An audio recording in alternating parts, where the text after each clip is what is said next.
Nasıl bir düğün istersin güzel gözlüm? Hiç hayal etmedim. Nasıl yani? Bir hatun düğününü hayal etmez mi hiç? Ben etmedim. O zaman bir an evvel edesin. Hazırlıklar hemen başlamak gerek. Civardaki bütün boy beyleri gelecek. İnşallah. Düşüneceğim, sen merak etmeyesin.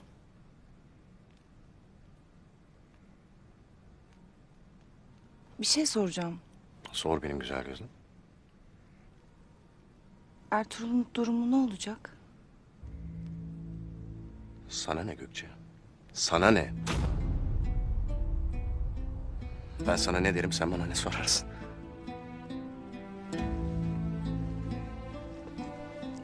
Sadece merak ettim. Bilirsin, Ertuğrul benim çocukluğumdan beri büyüdüğüm ağabeyimdir. Bundan gayrı Ertuğrul'u merak dahi edemezsin. Anladın mı beni?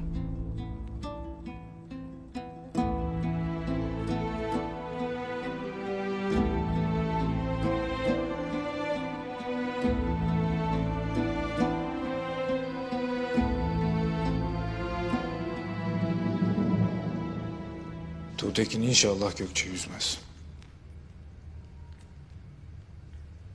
Ümit ederim mutlu olurlar. İnşallah. Bu evlilik de obaya huzur getirir inşallah. İnşallah beyim.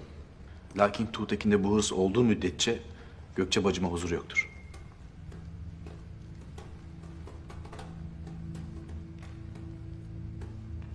Beyim, Abdurrahman.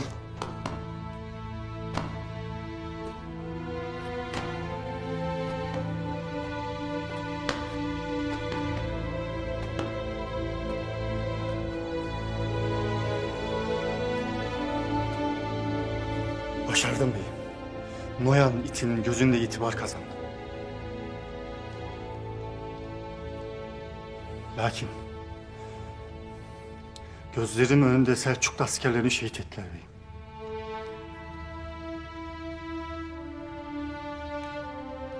Hiçbir şey yapamadım.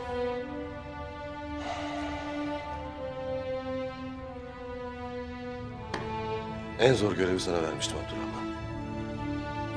Eğer bu görevin altından kalkabilirsen...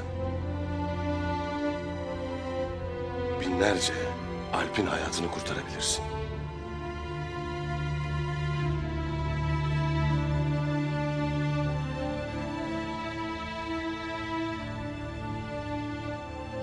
Ertuğrul Bey nerede? Hamza ile beraber Noyan'a teslim ettik beyim. Yarın Ögede'ye götürmek için yola çıkacaklar.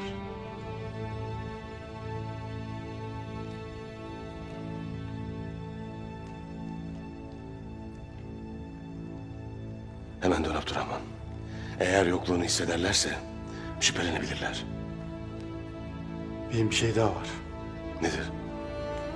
Kardeşin Sungur Tekin.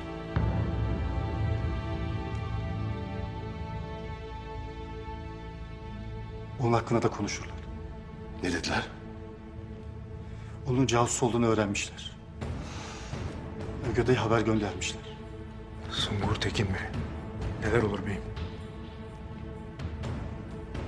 Hazırlanın Alpler. Ertuğrul Bey'i almaya gidiyoruz.